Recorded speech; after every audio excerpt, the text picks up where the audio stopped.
To me, there's only like two pieces of content. It's informative or entertainment. This is how Ryan Leslie was. Everything 60 frames. I'm like, why? I want everything in slow-mo. Everything I do is epic. If you only recording 30 seconds of the song, we can't make a live version of it. This is an artist. And like for him to be like that with you every night for 2 months, that changed my whole perspective on hard work in film. CinePacks, What is up, and welcome back to the CinePacks podcast. I'm your host, Tyler Casey. Today, we're thrilled to be joined by the powerhouse director and creative visionary, Keoni Mars.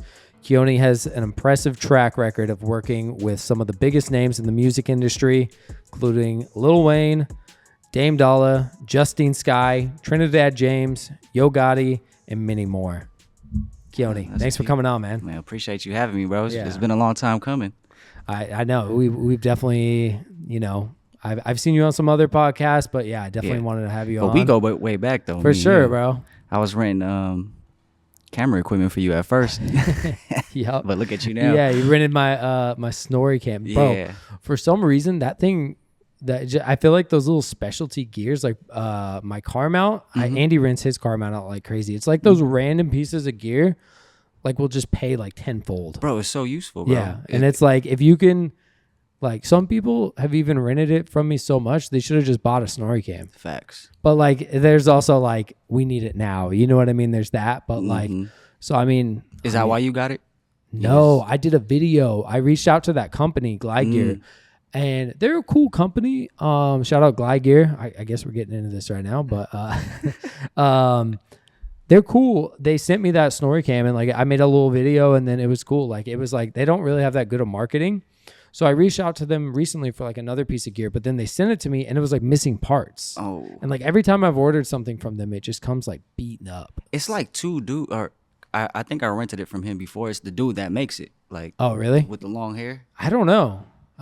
He told me he's the one that invented it, but like I rented it from him and then like we started following each other and I see him, you know, changing it with the where it spins now, like it adds, like I saw it from the jump, from the beginning. Maybe that's these guys didn't invent the Snorri cam. I think they just made like an accessible one. That's the brand, Glide Gear. Yeah, I don't know. I think they're from like the Midwest. I don't know. No, the dudes. It's the actual brand is Snorri Cam.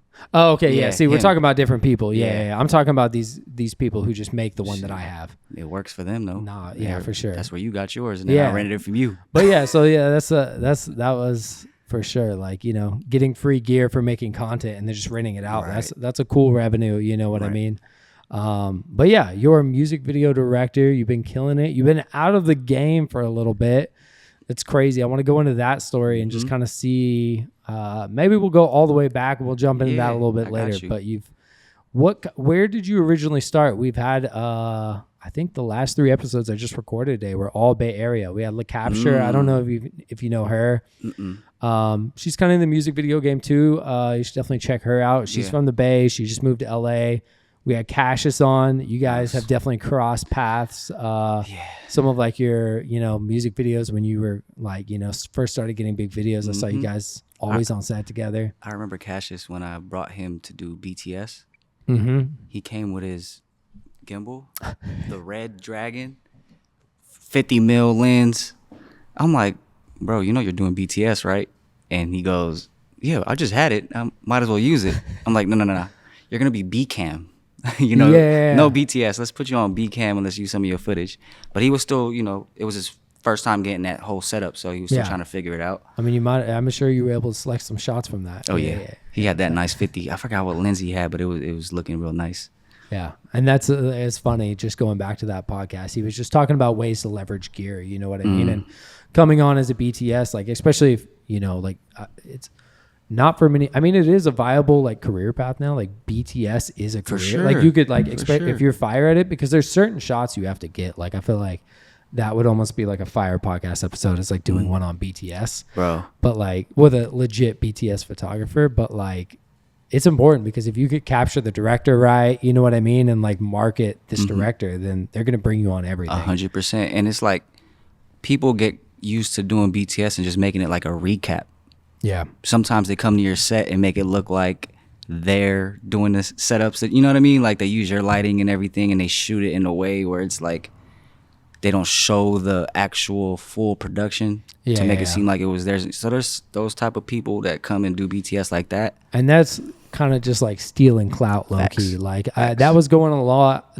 I don't know if that still happens. I haven't been like on set that much like as of lately, but like I remember like when I was doing music videos, and you know what I mean, you saw that a lot. Like people, especially with the photos.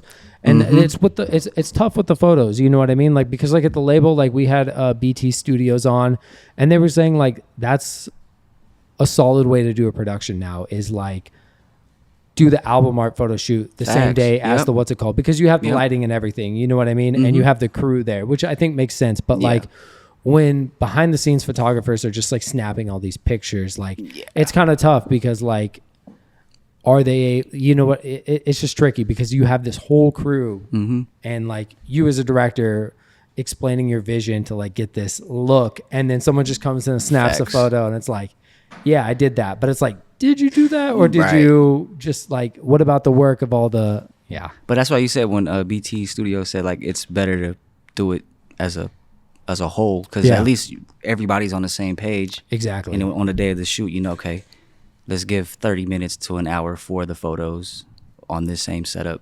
You know, not like I'm gonna turn my back for a second, all of a sudden you see somebody taking pictures on your set. So yeah, for sure. So yeah, I feel like it's a communication thing. But let's go back. When did you get started into, you know what I mean? Was it music videos right out the gate? You're from the Bay Area? Yeah, I'm from the Bay. Yeah.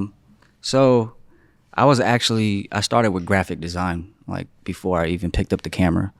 And I was working with this artist. I was doing their website, graphic work, everything. Yeah. What year was this? 2011, 10, around there.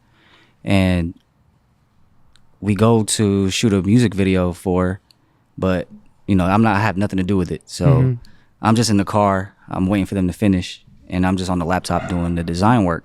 Yeah. Bro, it must have took them an hour and a half, and they're like, "Oh, we're done." That's it. Yeah. And I see him. I'm looking out the window and I see him paying the video.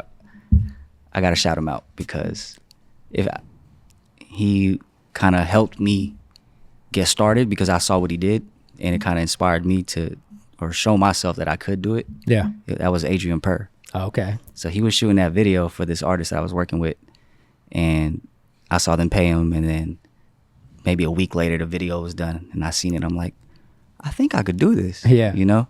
And I talked to the manager of the artist at the time. I was like, bro, let's go half on the camera and I'll shoot everything. Yeah. I'll do all the graphics. I'll shoot all the videos, from not just music videos, all kinds of videos, you know, vlogs, interviews. Let's just give her all the content that she needs. And this is back in 2011, you know?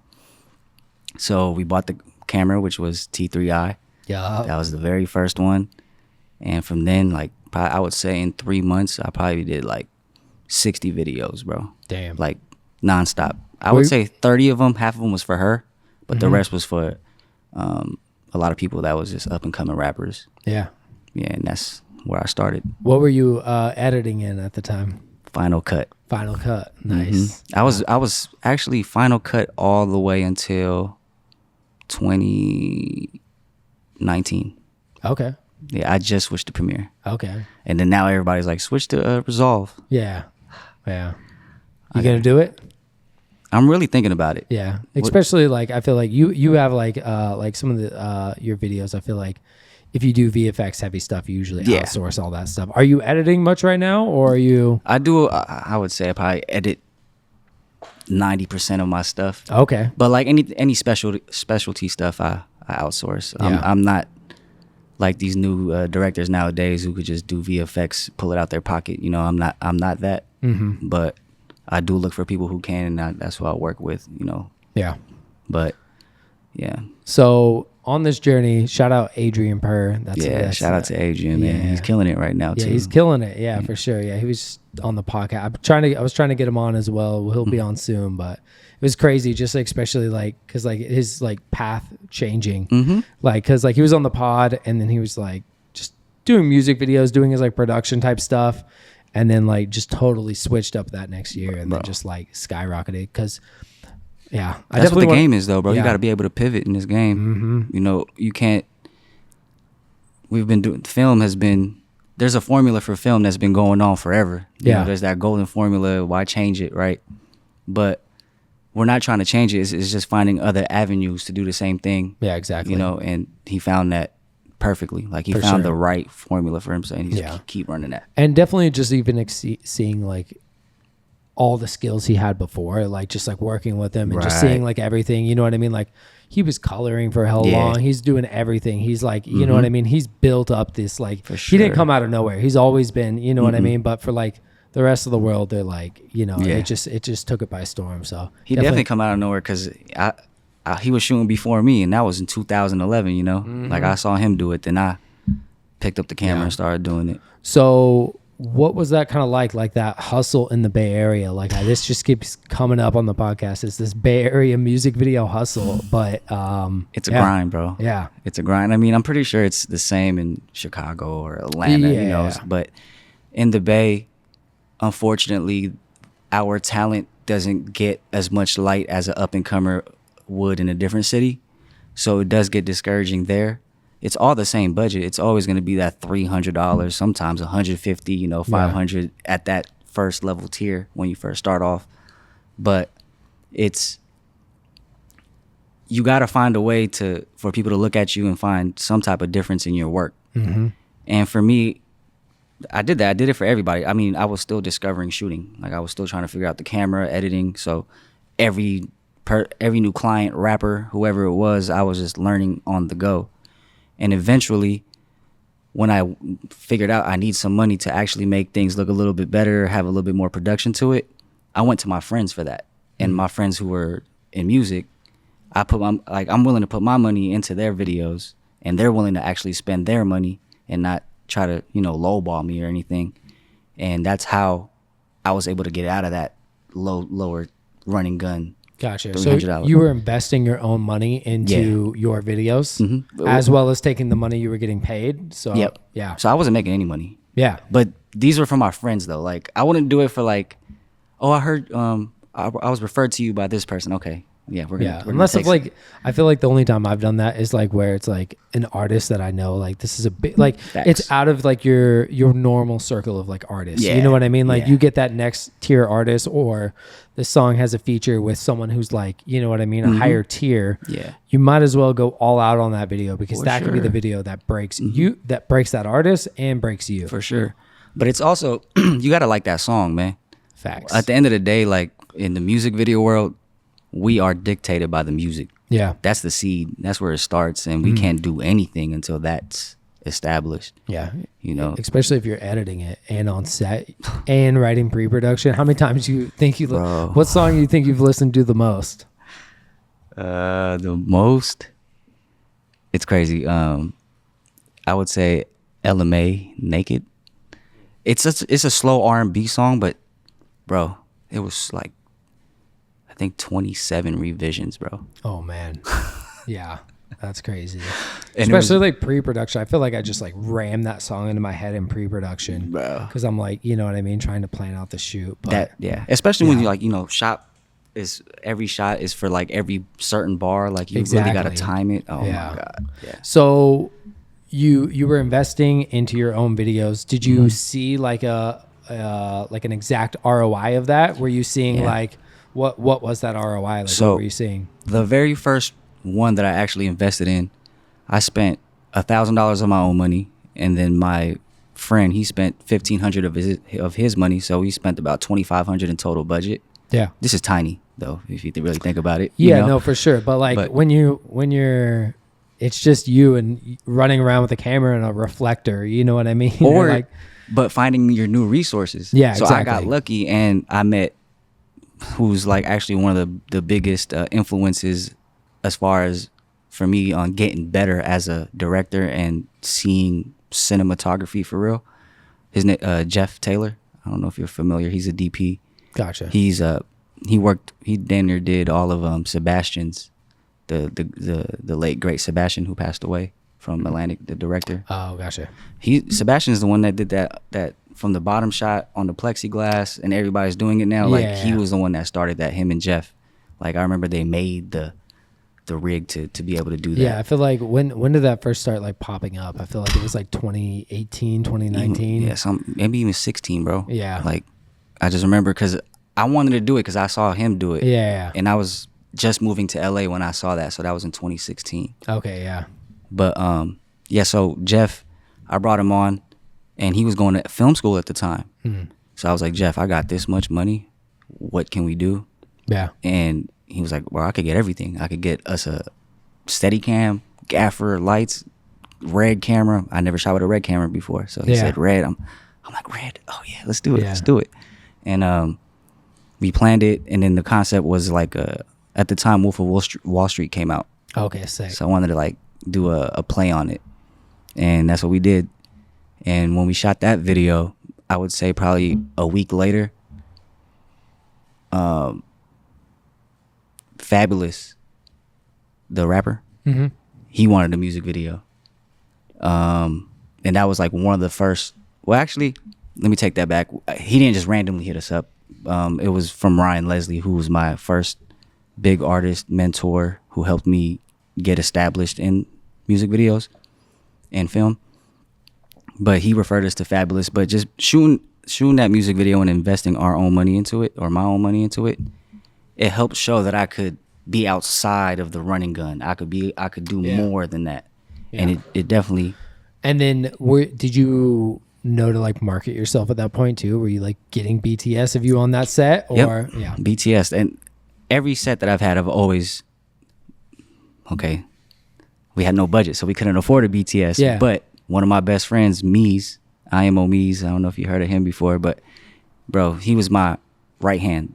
No matter what project we were on, he was there, and he's taking pictures and videos no matter what. Like, he doesn't care if he's getting paid, anything. And that was like one of the things that helped me market myself, was just showing how much I was working. And oh wait, we don't get to see these big music video productions in the Bay that often, and now we're posting these images, and people are like, oh, I want to do that. And at the time, I was able to make it for $2,000, $3,000, and like, okay, that's doable. Yeah, for sure. Especially if the song has a feature, you know what I mean? Like, you can put money together. Yeah. But yeah, I feel like that's the biggest thing that I like see over and like time and time again is like being able to like capture those moments, especially now with like reels and everything. Like, bro, you're good at that, man. I appreciate that. But it's important. You know what I mean? I've learned that from the beginning. Like, it's almost more important than the shoot itself. Because if people don't see, like, honestly, than the finished product, you know what I mean? Because like, if people could just see you, like, even just like, you know what I mean? Like, dabbing up the artist, like, you know what I mean? The artist coming on the set, like, people want that experience, you know? And if they show that, hey, this guy, like, knows what he's doing. He runs a tight set. Like, I'm going to show up, you know what I mean? So it's like, to me, there's only two pieces of content. It's informative or entertainment. Yeah. And you got to choose which one you're going to go with. Like, trying to go in between always ends up short, in my opinion. Like, so if you're going to do BTS, to me, that's not an entertainment category. To me, that's an informative category. Yeah. You know, so you got to show people, okay, how did they set up the 20 by? How did the image on the LED screen get there? You know, like, that's the stuff people want to be informed. Other than, you know, of course, like you said, interacting with the artist, seeing how you are on set, like that too. But for me, when I watch BTS, like, I want to know how they did the stunt. You know, how they the gag, you know, that's what I want to see. Yeah, like, I feel like if you can find some type of element, you know what I mean? Like, even if it's like the glass platform, like, it's just something that's like visually striking, that like, because like, if you like the glass platform, like, you have an artist standing over you, like, that looks insane, right? And those were going viral everywhere, you know what I mean? So if you have that, and I feel like that was like when the split screen shots really started popping off. But if you have that, and then like, you're gonna get tons of DMs like, oh, I want to do something like that. I want to do something with that, like, you know what I mean? And that's like one way that you can, like, even like with big artists, it reaches all the way up. You know what I mean? Like, even if it comes across like a big artist, you know. If you're an editor, you should definitely check out CinePacks' digital assets. They have thousands of effects that you can easily drag and drop into any editor, like Final Cut, DaVinci Resolve, Premiere, After Effects, CapCut, the list goes on. And since you're listening to this podcast, use promo code POD20. You're going to get 20% off your digital asset order. And if you don't want to spend any money, check out the free samples because we have thousands of free sample effects that you can use in any project. Now back to the episode. When did, when did this really start picking up where you started working with, some of these bigger names and when you started, eventually you moved to LA, right? Yeah. So when I was in the Bay, I honestly wasn't getting any big names. Like the biggest name that I got was from me being a videographer, not a director. And like, those are two different things. And when I started off as a videographer, I was just trying to get money, I didn't pick up the camera for money. Let me just say that. But I'm a responsible person and I want to be able to thrive in my career. So I was focused on working club recaps, concerts, music videos. Did you work a job at this time or nah? I quit my last job. I was a waiter and that was in 2010. Okay. So now it's you're doing like graphic design and then you just like everything, bro. Hustle. Fire. You already. I did Adrian Pearl's album cover when he was doing music. That's crazy. I still wasn't doing videos at that time. Yeah. But so I started doing some graphic work, making some money through there, picking up side hustles with not side hustles, just doing side work with the camera. But once I got to a concert in Sacramento, I met Ryan Leslie, his manager. And at that time I had a Canon 5D and it was me and Mies. And we both had the Canon 5Ds and we had the big, L series lenses, 7200. And the manager was walking around and he walks up to us. But Mies, mind you, he looks like he's 15 years old. And it was like a 20 or 18 and up event. And the manager's like, "You're not supposed to be here." And then he's like, "No, I'm 18. But he's like, "Man, those lenses you guys got are huge. What is that?" He was just impressed. I'm like, "You know what? Here's my card. Take my card. Send me the video when it's done."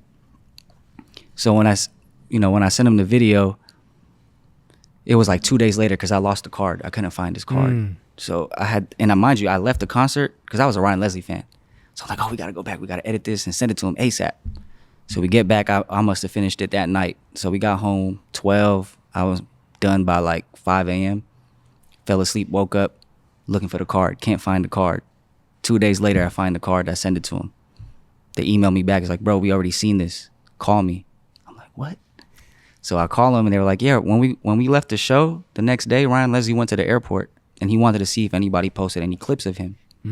The first thing he saw was your video that was edited from top to bottom, and he's impressed. He wants you to come to LA and help him shoot a music video."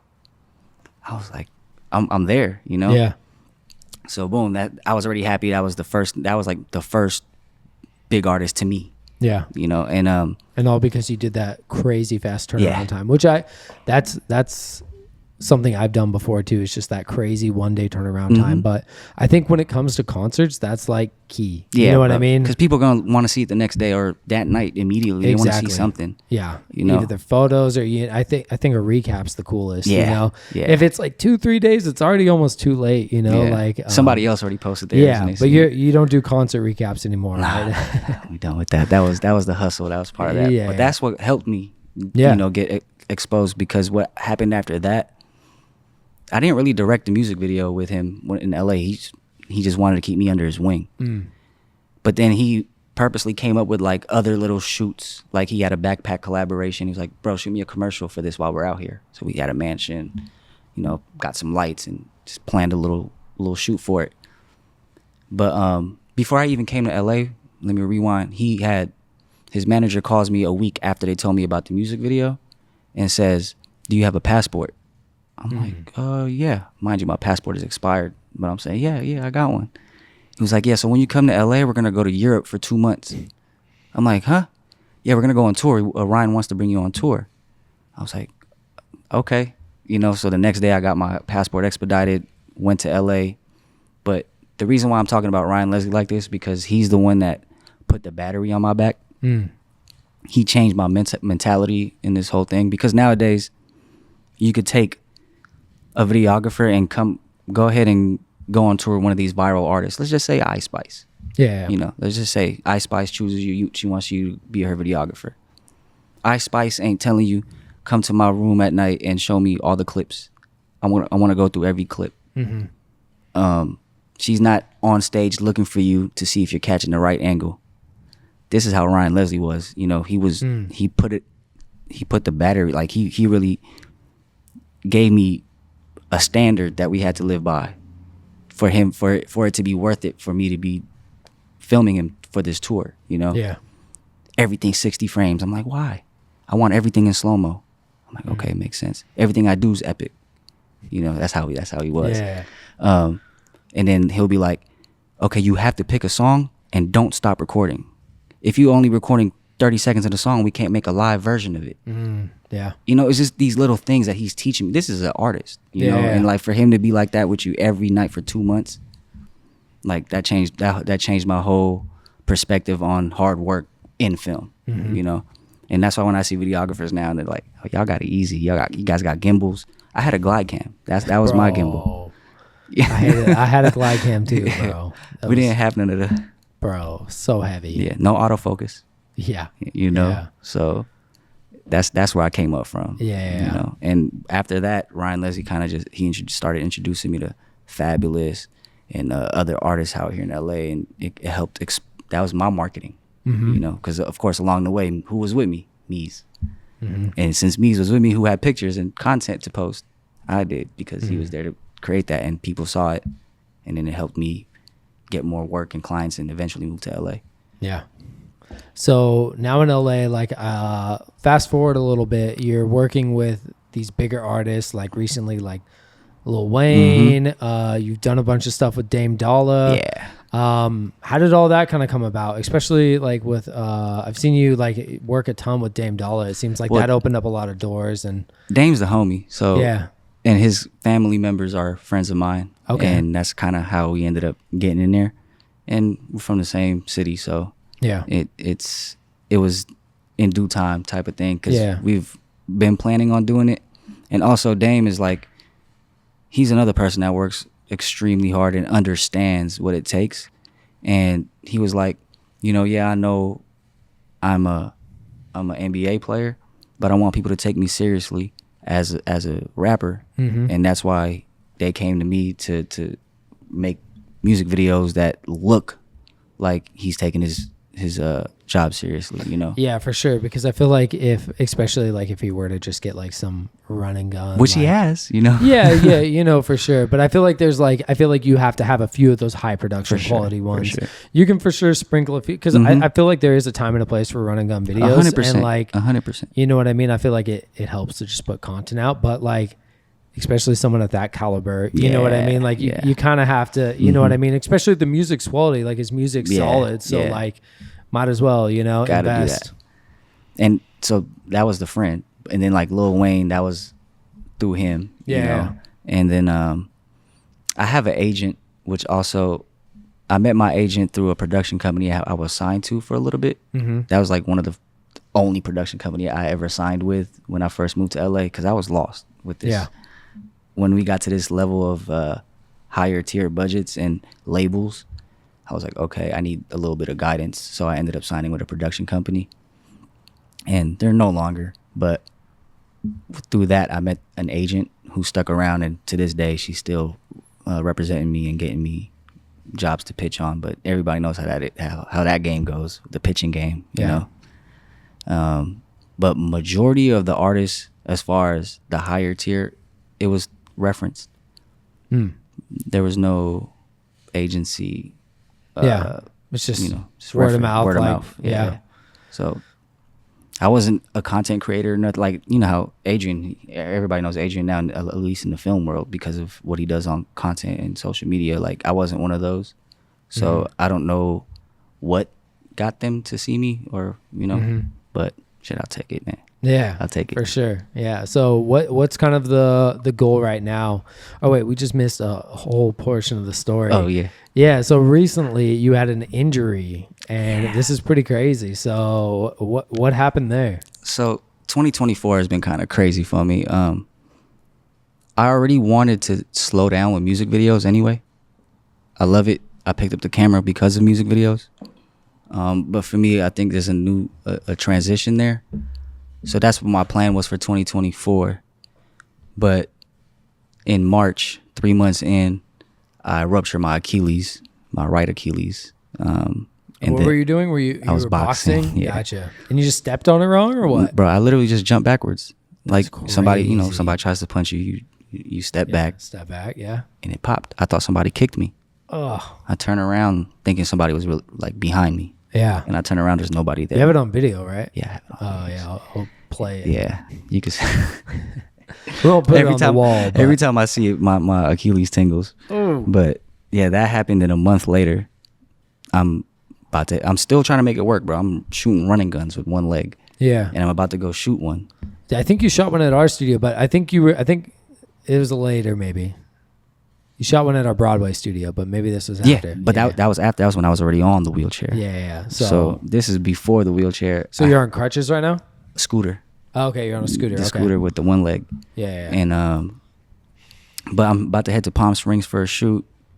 I'm trying to remember if I have my tripod, so I hop out the passenger seat to go check the trunk. But I'm hopping on the one leg. Yeah. And when I'm hopping on the one leg, I trip on my slipper. And I felt the same exact kick on the back of the foot on the other leg. And I'm like, no way. And I try to stop myself with the injured foot already, like catch myself. And that one hurt even more. So it's always when you're coddling it too, because I did the same thing. Like I hurt my elbow and then like I was like, being safe on it, and then I fell on it a week later. So I feel like it's always like when you're trying to like protect this like thing, it's just bound to happen. It's terrible, bro. Yeah. So you broke both your Achilles. Both partially ruptured, and then that was March, and then April. In April, I've been on a wheelchair since April. Literally just got off of it 2 weeks ago. Wow. Like been walking with a penguin, Damn. But now that whole process, bro, 5 months of sitting down, literally, and not being able to do anything, and I'm not known as an editor, Yeah. So I wasn't getting any editing jobs to do work at home. The budgets that were coming in weren't big enough for me to only be the director and sit down and not have to hold the camera. Everything that was coming in, I would have to pick up the camera and shoot it myself. So I couldn't do those jobs. I did a couple, but I hire a shooter and then I do the edit. It's cool. It's a cool process, but it's different. Like I'd rather just shoot it myself, especially it's such a low budget. Like what are we both doing out here? I could do it myself. Yeah. But I mean, I couldn't do it myself because I'm on a wheelchair. But so I did that, and it was also for like I wanted to help out the artists that I was working with already, and said I would help them, with the smaller budgets. But yeah, I was like, you know what? I have to reassess everything that I'm doing right now. Yeah. Now at this moment of my life, I've directed a bunch of artists. I have over 1 billion views in all my music videos, and it's like, okay, we've seen the world. What do we do now to advance in this film industry, not just as a director? So for me, okay, we're still gonna follow the passion. We still want to do movies. Okay, we keep that there, but as a businessman, we got to learn how to pivot in this game. So my pivot, like how Adrian did, he pivoted, right? Yeah. He doesn't care about no music video anymore.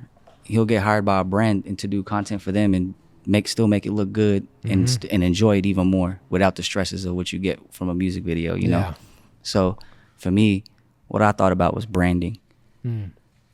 Everybody always needs some type of visual for their branding. And that's, as a director, when I do all my videos, I always look at the artist, I look at their message, and I look at their brand. And yeah, the song might have a certain topic, but for me, I have to revert back to who it is. That's how I make all my treatments, my ideas, like who's the artist, what represents them, and how do we show them in the best light with the little bit of the brief of what the music video is supposed to be. As a director, like I wanted to become a creative director. Start focusing more on brands and getting their message across. And like, remember you just said that BT and them was like, oh, we should just do everything in one package.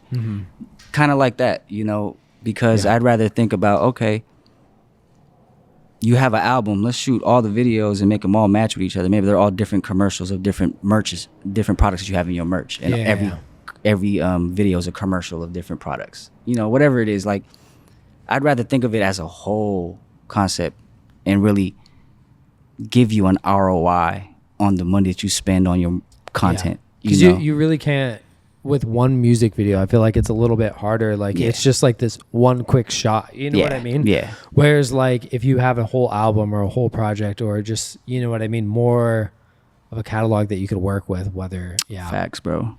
Well, I want to be able, I just want to be able to do more than just the music video. Like the music video is cool because, like I said, I picked up the camera because I want to express what the song is saying. Mm-hmm. But then eventually I kind of grew out of that. I was like, okay, it's more than what the song is saying. There's an artist behind that song that needs more from that. And what you're about to make for them, they need more than just showing this showcase of them performing in front of the camera, you know? Yeah. So that's where I'm going to. So what's that look like in the future? Do you want to start working with brands more, like products, or? Yeah, I want to get into agency work, man. Like I want to win Cannes as an agency, a media agency. And I still want to direct. I still want to do that. But like, there's so many talented directors out there that I'm a fan of. And I would rather like help them. I'd rather bring them on if they need it. Because I didn't have nobody help me, bro. Like, I came out here, everything dolo, everything, get it myself, find people, meet people, and we'll see what grows from that. But now that there's so many resources for the new shooters coming up, the new directors, like, I would love to help them out with that. I'm not a tutorial person. I'm not like how Adrian is. I'm going to show you how to do this. Like, that's not even my style. But I feel like I could help in many other ways for a creative. And that's what the company's called, Creatives at Play. Sick. Yeah. So did you just start that? Well, Creatives at Play has been since 2018, but as a production company. Gotcha. So because I think, did you start a new Instagram for it, or I was looking at your bio, or there's a different name? There's a new Instagram for it, but it's still Creatives at Play is the name. Gotcha. But it's a media agency now, not a film production. Yeah. That's what I'm gonna end up growing to. It's gonna take some time. Yeah, for sure. Yeah. If you're a photographer or filmmaker, you should definitely check out CinePacks lens filters. We have lens filters for photographers and filmmakers that offer unique in-camera effects. We have soft filters to give your photos that nice cinematic glow, as well as in-camera effects filters that can really level up your shot. Use promo code LENS15 at checkout and you're going to get 15% off your lens filter order. Now back to the episode. Cool. Yeah. One thing I want to talk about as well is that story is crazy. Wait, I want to go back to that. Which one?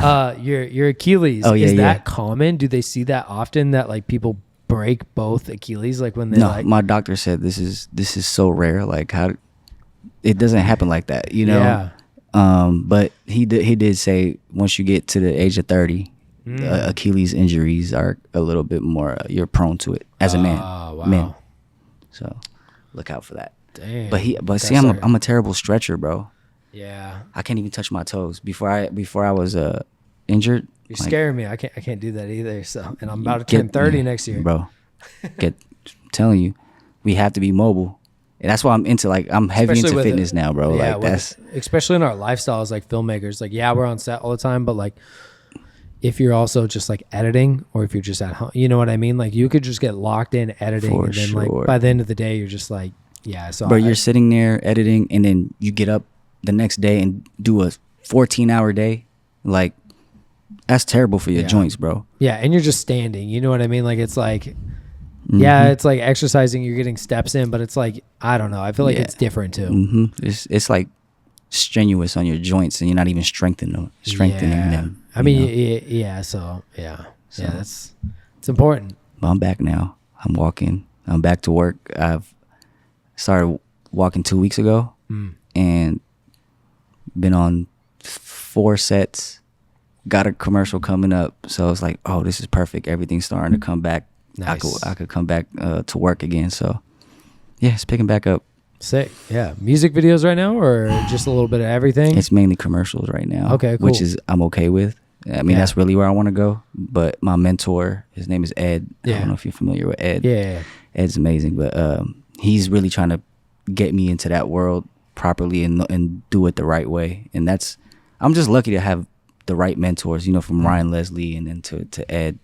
I wish I would have had the music video mentors coming up, you know, but I didn't have that. But for the most part, what Ed is showing me now is how to be successful in the commercial world. And I want to accomplish that and which will also help me learning the process of being an agency. You know, because that's who we work with. That's who majority of the people we're speaking to when it comes to these commercial jobs is these agencies. Yeah. So.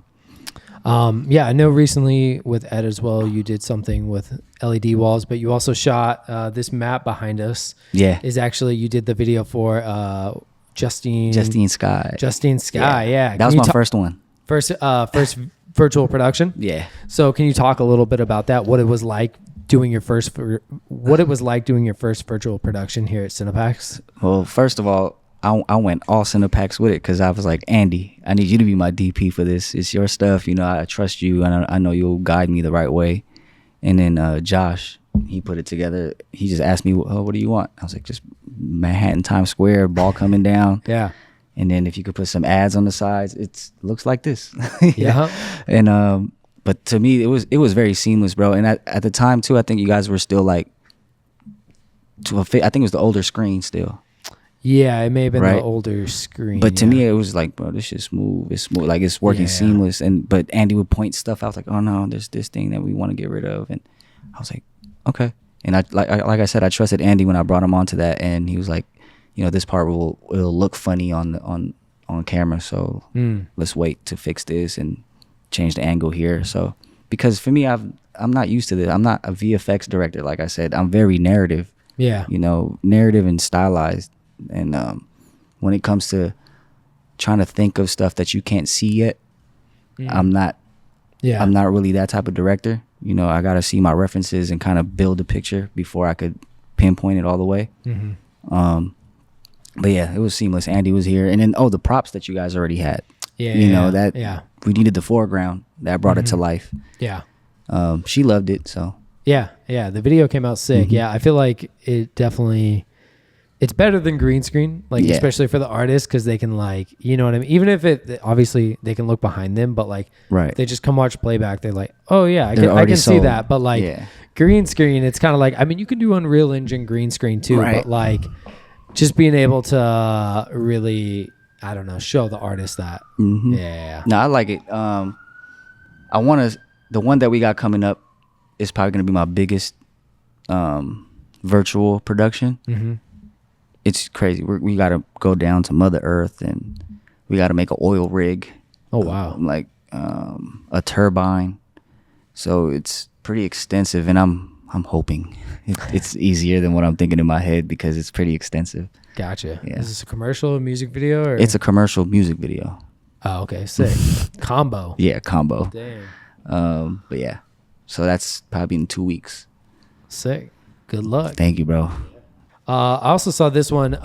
You filmed on the Universal lot. I feel like that's a lot of big music video directors. One of their goals is, you know what I mean, filming on one of these back lots, because as directors, even I feel like that's a big thing coming from there's what's the word? There's milestones to music video directors, right? Especially in the Bay.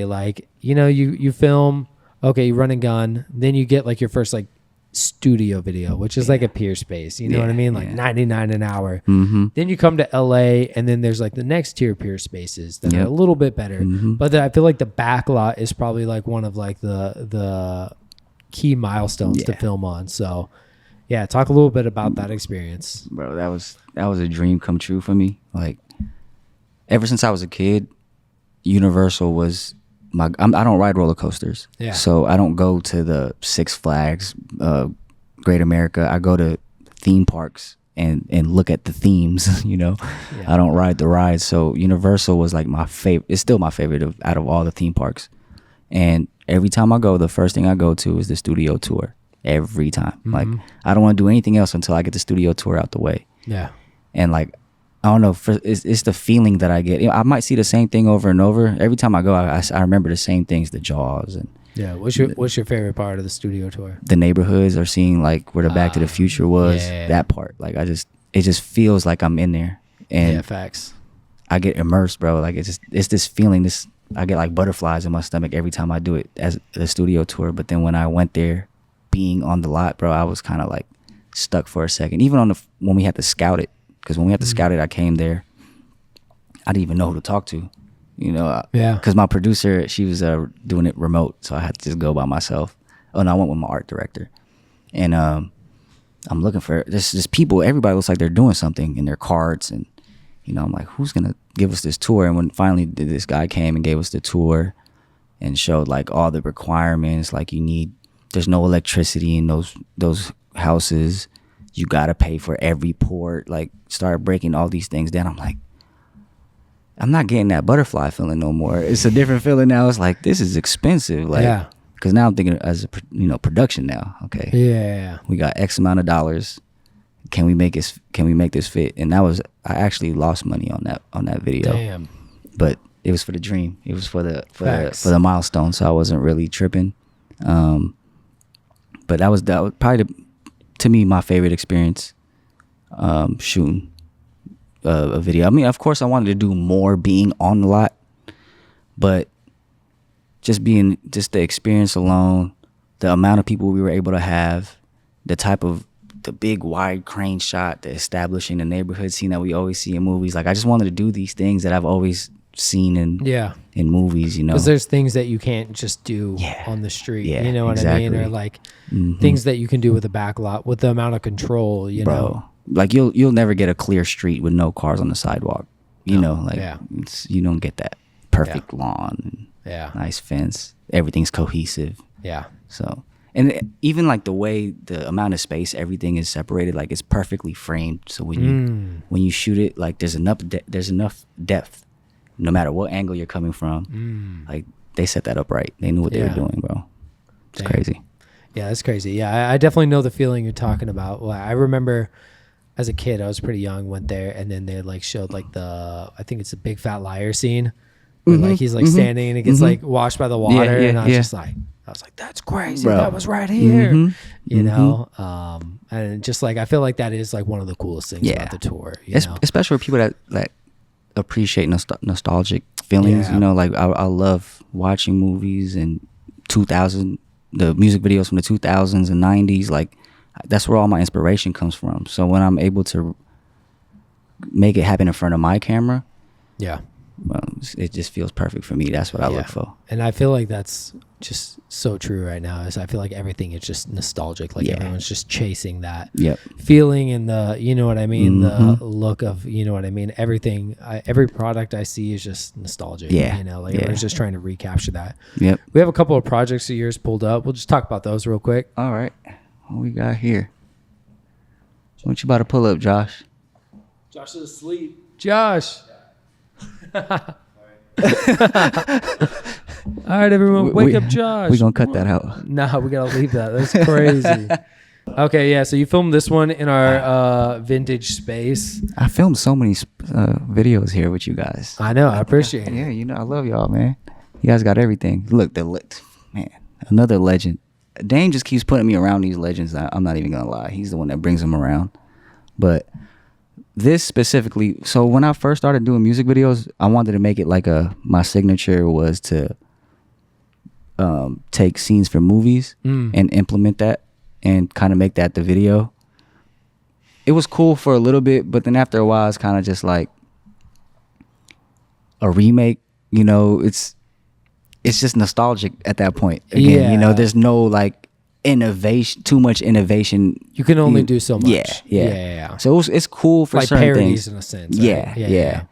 So it's cool to do it, and then like when you get somebody like Cameron, which is the scene that we're remaking, he was gonna be in this. I was like, bro, it would be great to redo the scene because he is gonna be there. You know. Yeah. It makes sense, but yeah, that's how we came up with this. It was just let's redo old school Paid in Full. The song is called Paid in Full. And we just took some scenes from the movies, different scenes from the movie, and remade them. And this was like perfect because I remember that scene from the movie where he shoots the trash in the garbage can. I'm like, Dame's a basketball player. We have to do that scene. Yeah, for sure. Yeah, that's perfect. Yeah. Let's see the next clip, Josh. Okay, there's another clip. Is that the same video? Yeah. Yeah, this is the same video. For that, I always see people do like the normal through the windshield shot. Like that's like my favorite car shot angle from above the windshield looking down. every time I do get a chance to do a car shot, it's going to be that angle. Yeah, no, that I definitely like that, especially with like his friends in the foreground. Like, yeah. And then this is our like bar set that was like. But I'm telling you, you guys had everything for me. I was like, it wouldn't make sense for us to do it anywhere else. Bro. And that's especially like when you have that's what we tried to do. That's why we built that side out, is so you can try and shoot an entire video here. Right. Wait, you didn't even use the video wall on this either, so you could have filmed those driving scenes on the video wall. True that. Now they look better actually shot, but you know, that's what we, especially with like celebrities though. You know what I mean? They don't want to change it. Like changing location with a celebrity is like especially the entourage that comes along with. Yeah. But luckily he's not like that. Yeah. You know, there's some. There's definitely some, but yeah. You what know. else we got, Josh? I think we just had a few other ones. BLP. So this, my friend is his manager, and I hang out. I'm always at my friend's house. Mind you, I'm a little older, man. Like these new rappers, like I can't keep up, you know. So, but his silhouette is so like it's insane, bro. If it's a shadow, you know it's him. Yeah, you know what I mean. Like you can't miss him. So every time I seen him, I'm like, he's got to be somebody. And you know, we started hanging out, and then he's a cool kid, man. He actually smart. Yeah, he definitely seems genuine from what I've seen. Yeah, he knows what he wants. You know, when I was shooting his videos, I'm just grabbing shots, but for the most part, he's like, can you just do one like this? You know, like, and I'm a collaborator when it comes to these type of music videos, you know, like, bro, there's no rules of what we're doing anyways. You know, it's a running gun. So whatever you want to do, let's do it. Yeah. Facts. Especially like, I feel like some directors will have that ego and be like, no, like this is my vision. You know what I mean? And it's like, like you said, it's a collaboration. So, and that's the problem. Some people don't understand that music videos, that's what it is, bro. You're creating something for somebody. It's not creating something for you. You know, it is for you in a small point, but at the end of the day, it's for the labels, for the artist. Exactly, it's for a bigger picture. They're the ones paying the check, unless if it's like a passion project and they, you know what I mean. And like, I don't know. There's certain scenarios, but in the end of the day, you're exactly right. Yeah. Do we have anything else, or is that about it, Josh? Tiny Tapes did the VFX on that too. Yeah, it's crazy. Actually, I was trying to get the guy who made that plugin on. He's supposed to come on, Fred Pele. He created that plugin. It's like a mixed media plugin. Oh, the one that was coming up on there. Like the glitchy effects. Yeah. So it's like a After Effects plugin, but like, you know, like mixed media, like where you actually cut stuff out. Right. So damn. Yeah, it's pretty sick. I don't know how y'all do that stuff, man. Yeah, bro. Yeah, you don't be rocking it. You just keep the effects simple. Yeah, I like it clean, you know. But like I said, instead of me trying to be that director that does it, I'd rather bring in the people that do it, and we all become part of the same team. Like, I'm not gonna be the director, you be the director, but I'll help out in some way that I can. The amount of time it would take you know what I mean? It comes to that, and it's like, do you even want to do that? But wrapping up here, what advice do you have for, you know, anyone else trying to get into that next level of music videos? You know, like you went through that journey of trying to level up and get those bigger budgets. What advice do you have for anyone on that same journey? The thing is, the game is different now. It's not the same as it was back then. You have a lot more access now than we did, or that I when I first started.